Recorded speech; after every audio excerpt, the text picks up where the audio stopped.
RFK bets on bird flu biosecurity. The FDA is testing baby formula for heavy metals. And there's a new nominee to lead the CDC. This is America Dissected. I'm your host, Dr. Abdul El Sayed. And I'm your co-host, Dr. Katelyn and. And we're recording this on Tuesday, March 25th at 8 p.m. Eastern Time in the United States of America, where it remains a shit show. So, a lot to get to this week. Let's start with bird flu because we're learning a lot more about, we'll just say, bird-brained ideas that RFK Jr. has. And no surprise, his strategy, well, we'll just say our science brains don't always agree. So let's play you a clip. And just to remind you, the Biden-era policy, and frankly, the policy before Biden, because this has been around since 1996, and we've had 4 presidents since then, was to cull flocks, which means, sadly, killing all the birds in the flock of an infected bird. Let's take a listen to what RFK is proposing. Most of our scientists are against the culling operation. They think that we should be testing therapeutics on those flocks. They should isolate them. You should let the disease go through them and identify the birds that survive, which are the birds that probably have a genetic inclination for immunity. And those should be the birds that we breed like the wild population. Right. So, Katelyn, what do you think of this, and why does this sound oddly like natural gain of function research? Yeah. So first off, let's be clear, right? So this isn't necessarily RFK Jr.'s lane. His lane is human health, right? Not animal health, which would be the Department of Agriculture. But regardless, put that aside, I don't think that this is a solution for one really big reason, is that we need less infections, not more. The more this virus jumps, the more it can mutate. And it's already started mutating. And so I don't think we willingly should let this happen. And also, it's just not very humane for the animals either. Culling, like you said, Abdul, is our current strategy. It's been our current strategy. And it does put humans at risk. That is true what he says, that feathers are flying around, there's huge fans. It's close quarters, there's direct contact with blood and guts, and you get it all. But that's nothing that biomedical precautions really can't handle and haven't been handling since the 90s. So no, I don't think that this virus should be running rampant among birds. I will also say, I don't think there's any perfect solution here. If there was, we would have done it by now. I think vaccinating poultry is an interesting solution, but has huge trade implications and of course, asymptomatic transmission. And so it's pretty messy where we're at. I love how he says our scientists. I'm like, all right, so like, which ones are you talking? I just want to know who these scientists are. Like, I want you to name them for the sake of transparency, which he loves to talk about. I just want you to tell me which scientists you're talking about. And I would love to have them on the show to have the discussion about why they think this is the right approach. Well, staying on this RFK beat, he just announced he wants the FDA to investigate baby formula for contaminants. What do we know about this? So he is reacting to a Consumer Reports study that showed that some baby formula may be contaminated with contaminants like heavy metals. They tested 41 powdered infant formulas for lead, arsenic, cadmium, and mercury, and they found about half of these formulas had concerning levels of either lead or arsenic, which, yes, is concerning. So the effort to try and make sure that baby formula is safe, I 100% agree with. That being said, we have to deal with the complexity of how this system works. If you recall a couple of years ago, Katelyn, there was a baby formula shortage. And the reason that there was a shortage is because there are relatively few corporations that manufacture baby formula. And if you add regulations to the system, which I do not oppose, you've got to make sure that you have a variable enough supply such that if any one factory shows that it's contaminated, it doesn't create a whole shortage in supply, which is exactly what happened. And this ultimately, to me, becomes a story about consolidation, right? The reason we have so few baby formula manufacturers is because they all bought each other one by one, such that you only have a few manufacturers who manufacture most of the baby formula. In a functional economy, in an economy where we didn't have huge conglomerates that we relied on for critical resources like baby formula, you'd have many suppliers. And so if one of them went down, it wouldn't cause a shortage in the entire supply. And so in doing this, right, it's really critical that they're also thinking about how do you generate more supply and more diversity of supply so that you're not in a situation where your regulation knocks a baby formula manufacturer out and then all of a sudden you have a huge shortage. And, turns out that policymaking is complex. So obviously a concerning report. What advice do you have for parents, Katelyn? Right. So I'm a parent. So you see those headlines, and man, that is not a happy headline to read, especially if you are breastfeeding or giving infant formula. So, first off, don't panic.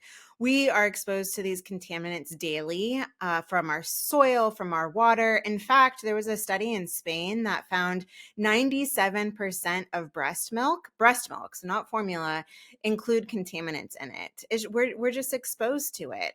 So they exist naturally as well as through man-made pollutants like the manufacturing process. So Abdul, you brought that 2022 shortage of infant formula up. That was due to finding bacteria during the manufacturing process. And so they had to shut that down and there was a supply issue. Interestingly, US actually doesn't have established limits for infant formula of what is quote unquote safe, but Europe does. And out of 41 formulas that Consumer Reports tested, only one exceeded EU limits for formula safety. And I think that's an important because one, it's a North Star, and two, RFK and a lot of risk adverse parents, I guess you can say, often cite the EU health standards as better than ours. So I agree with you, Abdul. Overall, it's a good idea for FDA to look at baby formula because honestly, their last review was over 25 years ago, but this doesn't mean go panic buying at the grocery store. Okay, so let's switch gears to CDC. Last week, we speculated who may be Donald Trump's new pick to run the agency, and we were wrong. Trump has nominated Dr. Susan Menarez. She has been serving as the CDC's acting head since January. So we've seen her in control for about 2 months now.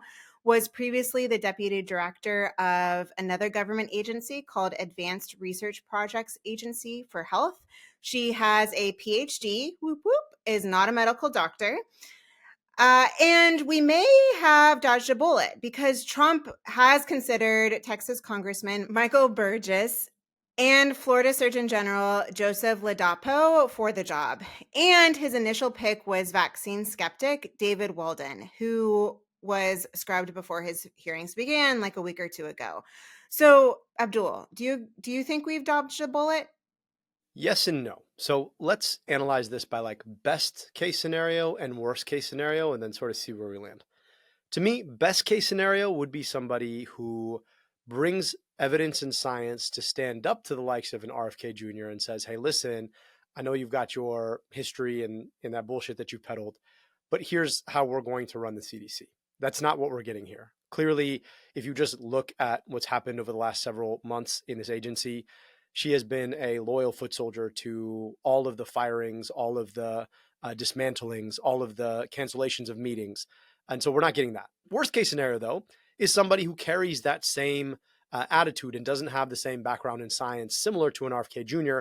And I don't think that's what we're getting here either. This is somebody who's actually worked in the federal government in the past at ARPA-H, as you mentioned, and also has a PhD, meaning has trained in science. So I think we're kind of getting something that's the middle of the road. I agree with you, Abdul. We'll see how this all pans out. But she also has an interesting background and interest in data modernization, AI systems, etc. And so I do have a sliver of hope that the data modernization effort behind federal government and local and public health departments can be one of her priorities. But like you said, we'll see how this goes. And we here at America Dissected hold space for people to change and grow. So, Dr. Menarez, we encourage that for you. We welcome you on this journey and wish you well in the role. While we're talking about the CDC, I want to ask you about a really weird website that popped up last week. It looked like the CDC's website, but it's been called out as fake. What can you tell us about this, Katelyn? Oh my, I could not believe this over the weekend. It's such Wild. weird. It is wild. So there's this website called realcdc.org. It's since been taken down. It's now black. It looked identical to the CDC's website. We're talking about same branding, same fonts, same formatting. The Difference, though, was that this shadow site had false information about MMR vaccines causing autism and included, it was probably 12 videos of parent testimonials of why and how the vaccines caused their kids harm. Hmm. And this is the kicker, though. Turns out this shadow site was created by Children's Health Defense, the same nonprofit and anti-vax organization that was founded by the current Secretary of Health and Human Services, Secretary Kennedy. Kennedy did ask him to take it down. I will give him that. And they did. The site is down. But bottom line is, it is a messy information storm out there. People need to find trusted messengers. Trusted messengers need to reach people. They need to coordinate. And we really need to step up reaching people where they're at, because all of these signals are getting more and more confusing. Okay, switching gears, Abdul. Do you want to talk about COVID? No? No, I don't. There's this new book out, right? It's called In COVID's Wake, How Our Politics Failed Us. And for those of you that listen to the New York Times podcast, The Daily, you may have heard this interview with the authors of the book about a week or two ago. They're two political science professors from Princeton, and they came down really hard on public health and our elected officials during COVID. Abdul, do you want to dig into this? Look, I mean, you and I probably had very similar COVID experiences. It was breakneck speed, trying to make sense, trying to translate it to the public, and you knew the whole time that you were trying to make decisions in a space where we didn't have optimal information, and where any of the advice you were giving to elected officials or public health officials was predicated on the best we could do with what we knew. We also, right, in this moment, we're really focused on the operative question of how do you save as many lives as possible from a virus that we don't know that much about. Now, to their credit, we've reached out to them and we're hoping to have them on the show. And I'm looking forward to the conversation that we get to have, because I really want to dig into this. Katelyn, you've done a lot of thinking about this idea of pandemic revisionism, and I'd love to get your take on A, how you felt listening to that conversation, but then B, what you think was missed in the discussion. Yeah, I did. I mean, I started talking about pandemic revisionism back in 2022. I was on the Ezra Klein show talking about it, actually. And it's the idea that we're rewriting history in the comfort of immunity, in the comfort of scientific knowledge, and in hindsight. And it's today, I think it's really just fueling this dismantling of public health, honestly. And you know what? Like you said, I am totally down for hard conversations. We had to make really hard decisions in the moment. And so for me, I'm just looking for an honest discussion of the actual evidence and the hard reality that a ton of factors go into whether a policy is effective or not. For example, if lockdowns don't work, why did they work in New Zealand and Australia? If masks didn't work, why did flu disappear? If quarantining doesn't work, then should we not do it for measles? Right? So, like, all of these require nuance and not just looking back at COVID, but we're actively using these tools right now for measles, for bird flu. And like you said, we're going to have another pandemic that's going to be different than COVID. And the implications in decision making are going to have to reflect those differences. So, like you said, big deep breath. The two guests have agreed to come on this podcast and for a much needed back and forth conversation, which I truly appreciate and deeply respect that they're open to. Me too. And the last point I'll make is every attempt to go back in history isn't just about history, it's about the future. And the worry I have, to your point, Katelyn, is that we are watching as public health institutions that are fundamentally critical, that I think both of these folks would agree matter, are being torn asunder because of very similar arguments to the ones that are being made. And I worry that if we were to have an H5N1 pandemic, that we would overlearn the lessons of the past and it would cost a lot of people their lives. The hard part here is that in attempting to look back and make a broad sweeping argument about decisions that were made without perfect information, when you now have perfect information, will be used in the future, right? As if they are evidence to substantiate a situation where, again, we will not have perfect evidence. And so it's just really, really important to have some equipoise. That being said, I just want to be clear. I think we know a lot more about the long-term consequences of shutting down schools. I think we know a lot more about the long-term consequences for an economy. But I do think that there's a level of balance that has to be struck. And my worry is when you broad swaths just sort of throw away a whole set of interventions that have been critical to the public health toolkit. I worry about how that's going to be interpreted in the future. And I don't want to end up making the same mistake twice on two different sides of the pendulum. All right, so we're almost out of time. So let's round up a couple more stories that we're watching. Let me go first.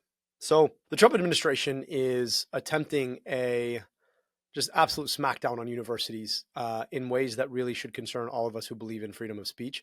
They targeted my alma mater, Columbia University, last week, threatening to withhold $400 million in federal funding if the university didn't get tough on campus protesters.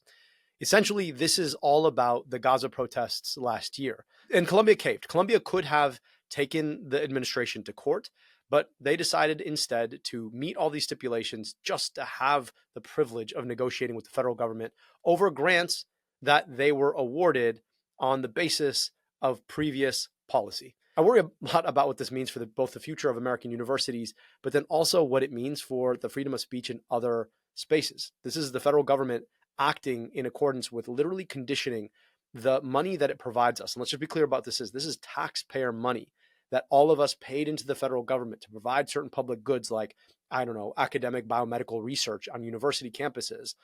And they're conditioning it based on a set of policies that are all about trying to freeze free speech. This is a really, really dangerous thing. And let me just be clear about something. They're starting with issues that they know are unpopular. One of the most offensive issues here, also relevant to Colombia, was that ICE is trying to deport a permanent resident named Mahmoud Khalil. This is somebody who did not commit any crimes except for that he was willing to speak out on Gaza on the Columbia campus. And they know that they can get away with it politically because this is not somebody who's going to inspire a whole lot of support out in the public. But if they can start to set precedents in politically unpopular situations, it's only a matter of time until those precedents break and they start applying those same precedents elsewhere. Katelyn, what else are you watching? Yeah, so I still have eyes on the VA. DOGE has told VA therapists they can no longer work from home. And some of those therapists talked to New York Times, and they're saying that they're now working in cubicles in large federal buildings. So think major call center vibes. Now, there's a huge problem with this, right? It's a major privacy violation.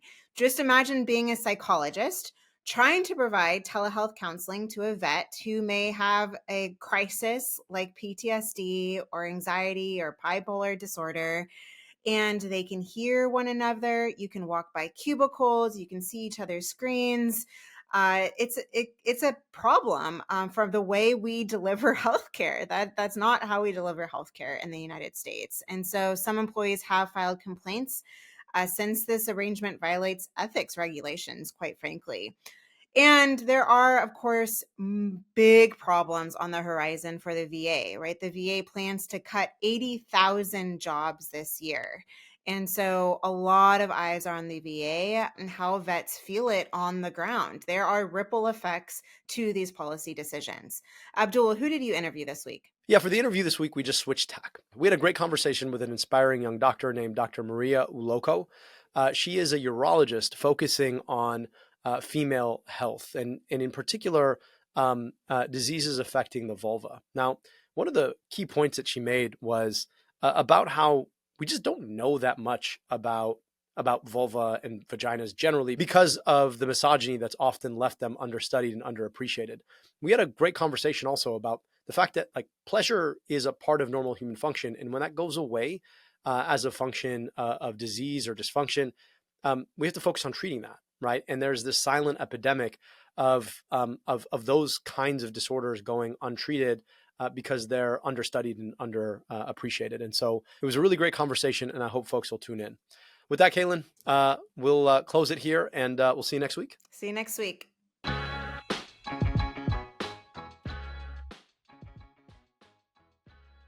America Dissected is brought to you by the de Beaumont Foundation. Every day, public health professionals across the country work to promote well-being in their communities. But most people don't understand what they do and why it matters.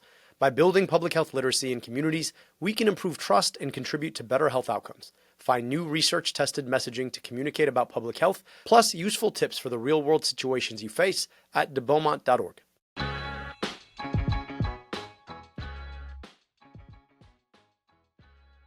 All right, let's jump right in. Can you introduce yourself at the tape? Hello, hi, my name is Dr. Maria Uloko. I'm a board-certified urologist that specializes in comprehensive sexual health, which means that I take care of the medical and surgical management of sexual dysfunction for all genders. And I believe that there is a silent public health crisis happening in women's healthcare today. All right, well, that is a really important place to start. So can you tell us a little bit about that silent epidemic? Yeah, so, I started medical school at 17, and, then became a board certified urologist. And then in 2020, I did a fellowship in comprehensive sexual health, which was essentially learning about male sexual health, female sexual health, and kind of everything in between. And I realized that I went through almost 15 years of medical education and training and never learned a lot about women's bodies and vulvar anatomy and physiology, like even the basics of anatomy and physiology, which are the basics of medicine, we never truly learned, despite being a urologist, that is in the vulva, that is taking care of your bladder, which is part of the female pelvis. So it was that eye-opening moment where I realized, like, whoa, if I didn't learn this and I'm in this particular field, who else isn't learning this? And so that got me really deeply curious about how we teach and train medical education around women's health, women's bodies, women's research. And I've been on a mission ever since to close the gaps between gendered care. And why do you think this disparity exists? Why don't we spend enough time thinking about and learning about women's reproductive health and anatomy generally? Yeah, I think it stems from so many things, right? There's a pay inequality. So if you think about how you are getting reimbursed as a physician, you're going to get highly reimbursed or better reimbursed if you are doing obstetrical care in women's health. So obstetrical care has better reimbursement rates. It also has higher litigation rates, and gynecologic care, which essentially has been relegated to things like UTIs and pelvic pain and infections, a lot of quality of life metrics, which historically medicine has never really centered women's quality of life, kind of fall into that, and it has poor reimbursement rates. And then if we take a look back to, medical sexism is a real thing. As someone that is able to take care of all genders, especially looking at it from a sexual health lens, there exists a huge divide in how you can access care. Your genitalia directly impacts your health care. And I think a lot of physicians don't realize this. I didn't realize this until 2020. I didn't know what I didn't know. And I think that's the issue for many doctors. We don't know what we don't know. We oftentimes go into medical education, we pay a lot of money, we take a lot of tests, they tell us we're the best of the best.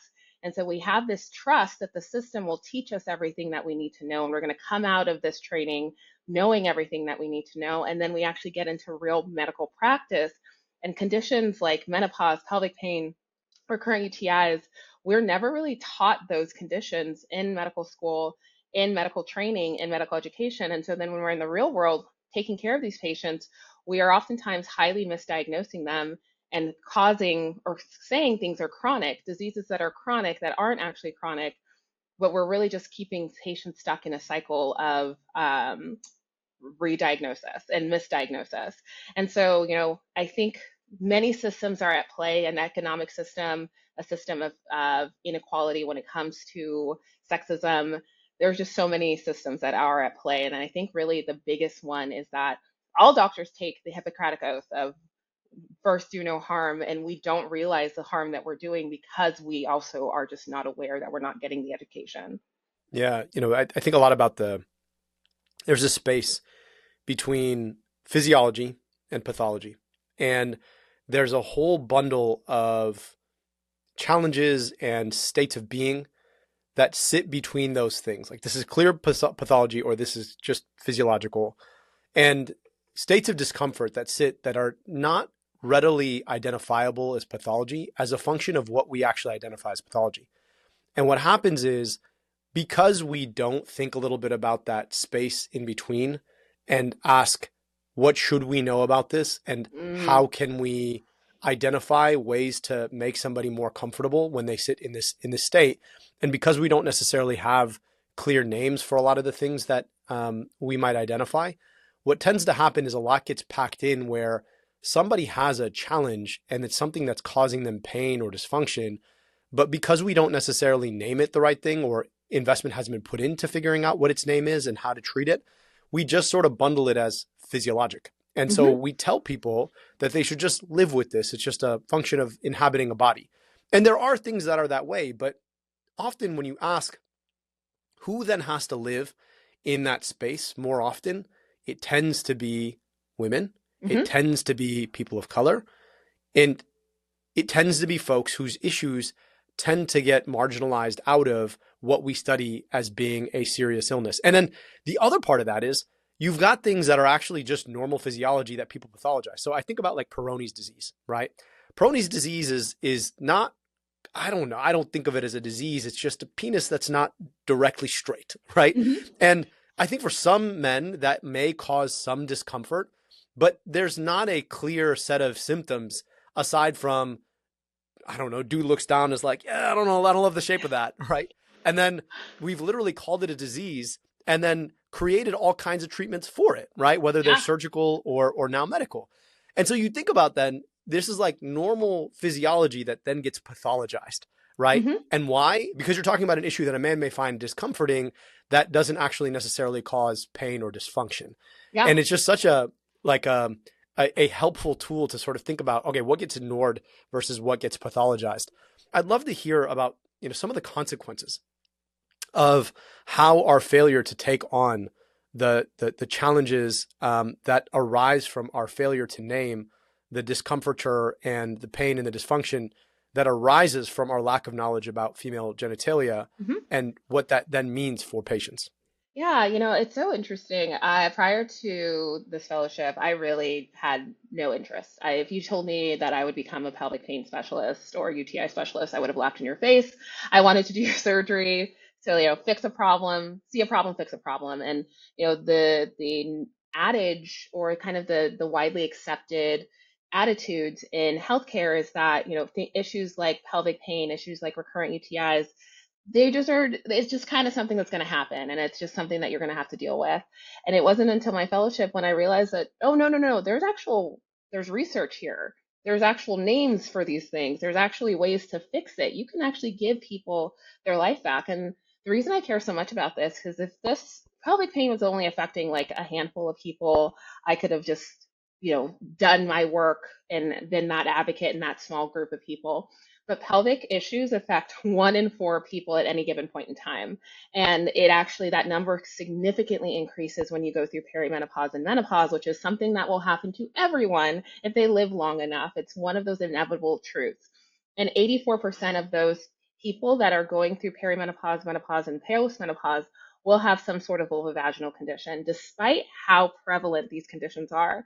It takes people 7 years to get a diagnosis. They see at least 3 doctors. 35% of people will see at least 15 doctors before they even get a diagnosis. That's not even saying treatment, that's just a diagnosis. And then treatment has such wide variations because people aren't spending a lot of time on diagnosis. When you actually know what you're treating, you have really high success rates for treatment. But because doctors are coming out of training without knowing anatomy, without knowing how the vulva should work then, and then not knowing then what is abnormal and why the vulva is abnormal, we are missing disease states like pelvic pain, recurrent UTIs, recurrent vaginal infections. These are conditions that affect 85 million people just in the United States alone. And if we think about globally how many vulvas there are currently 3 billion vulvas that are over the age of 18. And so that means that those vulvas are going to be impacted, and those vulvas being impacted are going into the world in a workforce that is largely uneducated about this. And I know this because we did a study that was just accepted and will be published later this year that actually looked at the current landscape of medical trainees in the United States. So people that are actively in residency, training to become specialists in their fields. We asked them, hey, what do you know about the vulva? What do you know about these conditions? All of the things. 75% of people and current medical trainees couldn't name the parts of the vulva, couldn't name the disease states of the vulva. This is it's a small study, it's a pilot study, but I think it's speaking to that larger narrative of our workforce of physicians are wholly untrained on vulvar anatomy, basic anatomy and physiology. And I care a lot about anatomy and physiology because, up until 2023, the clitoris, the actual clitoris we didn't know how many nerves are in the human clitoris. We didn't know how it functioned. And that was my research group that came up with that study. And that study literally came from the impact of not knowing anatomy and physiology. So many people will have surgery on their clitoris, and then they would get what we call iatrogenic injury, which is, the surgeons cut or injured the nerves, which then led to loss of sensation. And because we didn't know just basic anatomy and physiology, it wasn't until 2005 when Dr. Helen O'Connell, who was a urologist herself, created the first 3D model structure of the clitoris. This is wild because the penis, because I get to take care of all of these organs, has been defined since BC. Like Hippocrates, they have been, the great anatomists have been documenting these tissue structures, and they used to document the clitoris, but because the clitoris and female sexuality and his history and culture and all of those things, it made things such as anatomy and physiology, things that are just purely objective, you actually made it less objective because we're bringing in culture, and because culture has dictated that women's sexual beings gross, let's ignore that. Let's not even address that anatomy, which is wild because these are bodies that are going to experience disease. And if we're just wholly not teaching medical trainees and medical doctors about these diseases based off of really antiquated ideas around sexuality, this is why we have currently UTIs, chronic vulvovaginal conditions are an $85 billion loss to the healthcare system as of today. I want to also ask you, because one of the things I appreciate about your work is you identify the fact that, I talked a little bit about that space between physiology and pathology. The absence of pleasure for parts of the body that are intended to create pleasure is a dysfunction. And we don't pay enough attention to it because we say, oh, well, to your point about the cultural interpretation of this, right? We have demonized, right, female sexual pleasure in certain ways.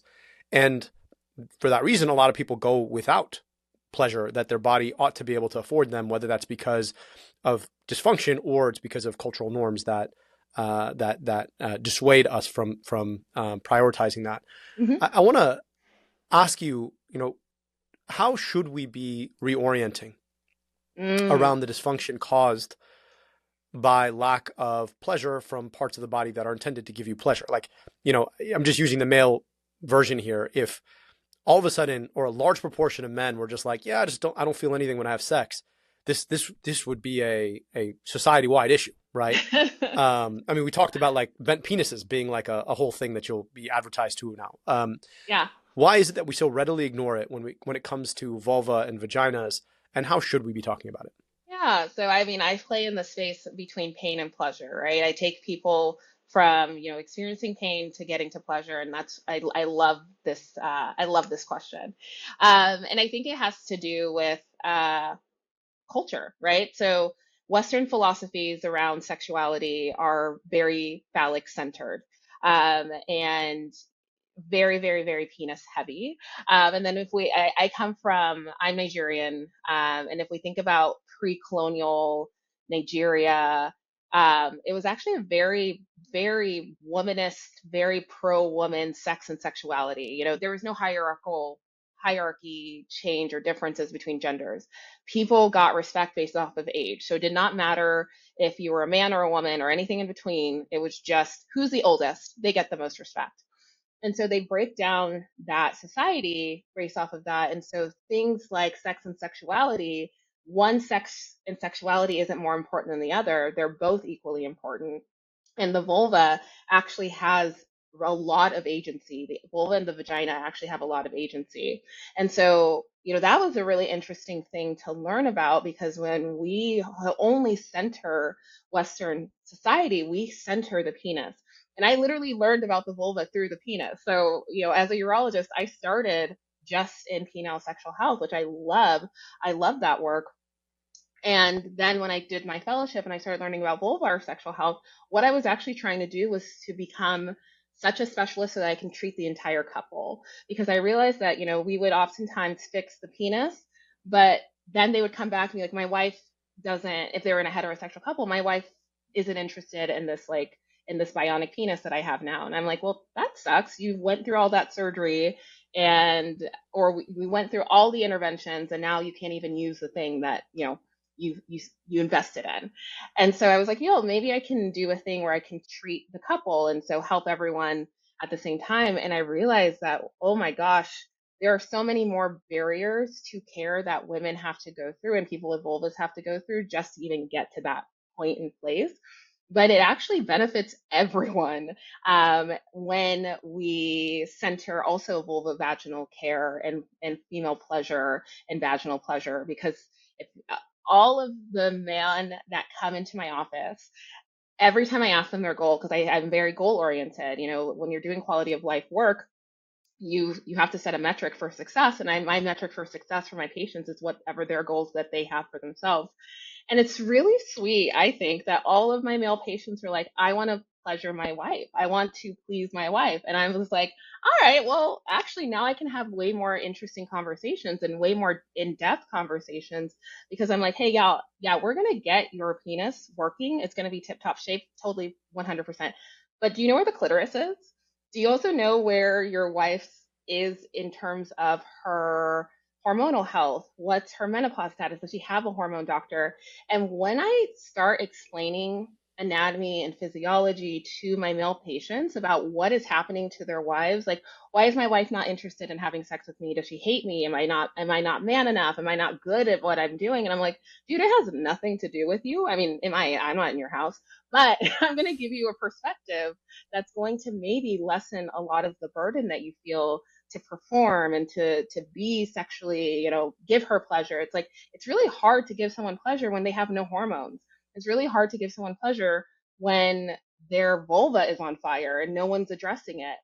And so I make all my male patients with female partners little advocates for them, because they now understand what their partner is going through and how to access healthcare and how much harder it is for them to access healthcare, and bringing the couple together, because sex, if you're in a couple, can be a team sport. And so it's nice to have all the players on the same page and really understanding how to get to pleasure. And oftentimes to get to pleasure, you have to go through states of disease, fix the disease states, and then get to pleasure. That's really helpful to understand.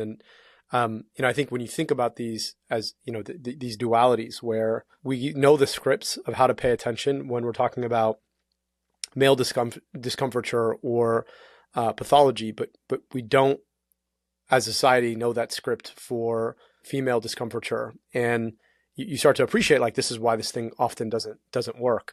Yeah. So I got to ask you, like, if you could incept one idea, remember that movie Inception? Like, if you could incept one idea in like the global mind that would help address so many of the challenges that you face and that you face in your care, and the communities that you take care of face, what would that be?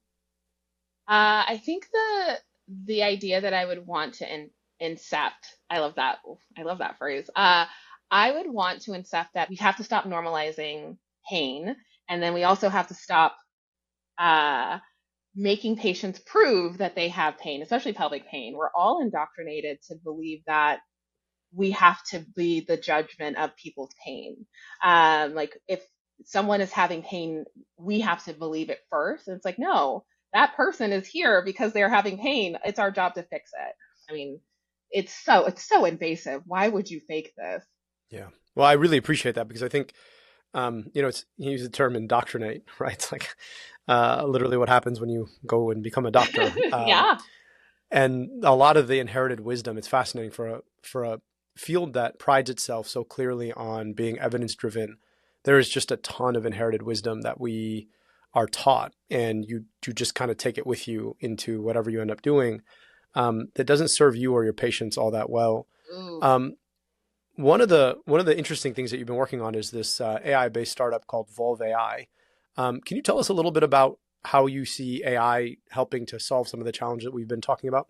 Yeah. So, I'm a big believer that technology is a bridge to help humans and help patients where humans are failing, right? That's the whole point of technology. It's to help us live better, easier, more efficient lives.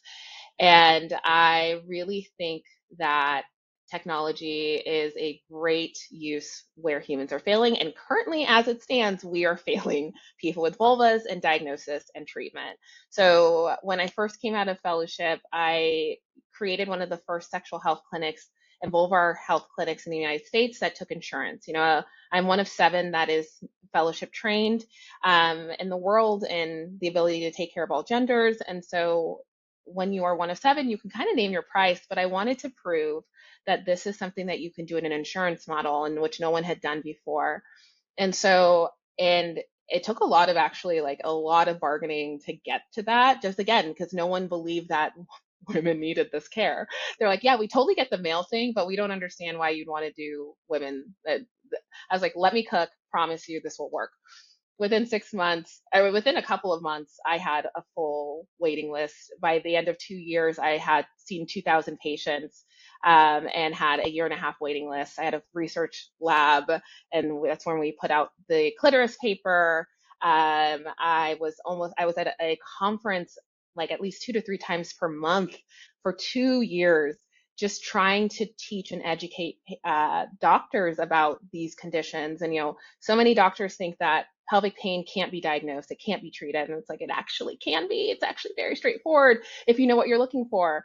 And so I was really on a mission because after you hear the same story thousands of times, stories of medical neglect, medical gaslighting, and you then immediately find the patient's problem, like they've been suffering for decades, and you find it in 30 minutes, you can't help but, feel angry, like feel just angry for your patients because, one of my goal was that like if I could go to clinic and no one cried, I had a good day. Like my male clinic, it was like high fives and smiles. And then my pelvic health clinic, my vulvar clinic was just so sad because it was stories of I can't even sit. I can't even sit. This is ruining my life. Mm. And we would do my workup together. A lot of my patients actually diagnose themselves in the clinic because I make everyone do a very specific exam where they actually see the exam with me. Uh, I think it's so important that you see your own anatomy. And they would see and I would show them their anatomy and they're like, oh my God, it's so red. Oh my gosh, and I would always like that light bulb moment for them to actually see all of their symptoms, the years of gaslighting of everyone saying everything's fine, I don't know why you're having issues, da da da da, and then when to watch a patient actually be able to visualize their disease and know that they weren't crazy and know that it wasn't in their head, that they actually did have real pathology, was one of the most profoundly beautiful and also depressing moments ever because so many of them would say, why didn't I know how to look here? Or why didn't anyone see this? And that got me really curious as to how is it that so many people are missing disease? How is it that patients are missing this, that doctors are especially missing this? And I realized that doctors are leaving training without learning about this. And some of the worst offenders are gynecologists. They truly don't learn about the vulva. And that's, I say they're the worst offenders because they're the women's health specialty, which is not fair to them because we all see these patients. We see them in every single capacity. I also believe that urologists should know this. Gynecologists, dermatologists, all doctors should know this. This is just basic anatomy and physiology. And so understanding that there's a huge lack of doctors that know this right now. And then for patients who are experiencing this, they oftentimes are their own healthcare advocates. They're going to the internet, they're trying to find resources, they're trying to find education, they're trying to advocate in the doctor's office, and they didn't have resources. 50% of what you see on Google around women's health is wrong. And most people are going to Reddit and Facebook to learn about their bodies, which is unheard of, right? And so I decided, okay, well, doctors are leaving training without knowing how to diagnose these conditions, and patients are trying to find every single source for this. Why don't I utilize technology where we can actually train doctors in real time? Because right now, doctors, if they even care about this, they'll go to a conference, learn a year's worth of education, and in one weekend. That's not helpful. And so why don't they actually bring that directly to the physicians where, we're streamlining their process? I got really good at, after seeing 2,000 patients, I got really good at streamlining this process and creating differential diagnosis and how to build your own differential diagnosis, how to diagnose, how to teach in real time, right on your cell phone. And for patients, why don't they get their own personalized information about, hey, this could be what's going on in your symptoms. This is what you need to talk to your doctor about. These are the tests that you should be getting. This is the imaging that you should be getting. This is the expected time course for diagnosis and treatment. And so that the patient can then be their own biggest healthcare advocate. So we're tackling this problem of lack of education from all angles, from the patient angle, from the doctor's angle. And the idea is that, if a doctor that knows, a patient that knows, it ultimately leads to cheaper, faster, more accurate diagnosis. And then everyone's on the same page as well. And so, gynecology is a really, it's an interesting model where doctors keep all the information around the vagina and the vulva. And now I wanted to democratize gynecologic care so that it protects everyone. It protects the doctors and it protects the patients. Well, we really appreciate you sharing and joining us to share a little bit more about your work, about the critical unmet needs and the hidden epidemic, as you called it, of unaddressed vulvar pathology. Our guest today was Dr. Maria Uloko. She is a practicing urologist focusing specifically on vulvar disease. We really appreciate you joining us. Thank you again. Thank you for having me. That's it for today. You can find more content at our website, incisionmedia.com. Check out our shop at store.americadissected.com for our new America Dissected merch, including Uloko shirts, hoodies, and mugs, and you can't miss out on our Make America Scientific Again ball caps. If you have guest recommendations for the show, send us an email at info@incisionmedia.com. And you can follow or subscribe to America Dissected on your favorite podcast platform and on YouTube at America Dissected. You can follow me on Instagram, TikTok, and Twitter at Abdul Al Sayed. That's no dash. And of course, don't forget to subscribe to Katelyn's amazing newsletter, Your Local Epidemiologist, which breaks down the latest scientific evidence for over 300,000 followers. Search for Your Local Epidemiologist on Substack. Links to all our sponsors are available in the show notes. I really do hope that you'll check them out and show them some love. They make the show possible every single week. Finally, on our way out, don't forget to leave us a 5-star review. And if you're watching on YouTube, drop us a like or a comment. Word of mouth also still goes a long way too. So if you know someone who might like to keep up with everything that's happening in the world of health, please do let them know. America Dissected is a product of Incision Media. Our co-host is Dr. Katelyn Gentilino. Our producer is Andy Gardner-Bernstein. Video and audio editing by Nadine Melkonian. Our theme song is by Takao Suzawa and Alex Sugiura. Sales and marketing by Joel Fowler and Nick Freeman at Big Little Media. Our executive producers are Tara Knight and me, Dr. Abdul Al Sayed, your host. Thanks for listening, and Eid Mubarak to all those celebrating. This show is for general information and entertainment purposes only. It's not intended to provide specific healthcare or medical advice and should not be construed as providing healthcare or medical advice. Please consult your physician with any questions related to your own health. The views expressed in this podcast reflect those of the hosts and their guests and do not necessarily represent the views and opinions of Wayne County, Michigan, or its Department of Health, Human and Veteran Services.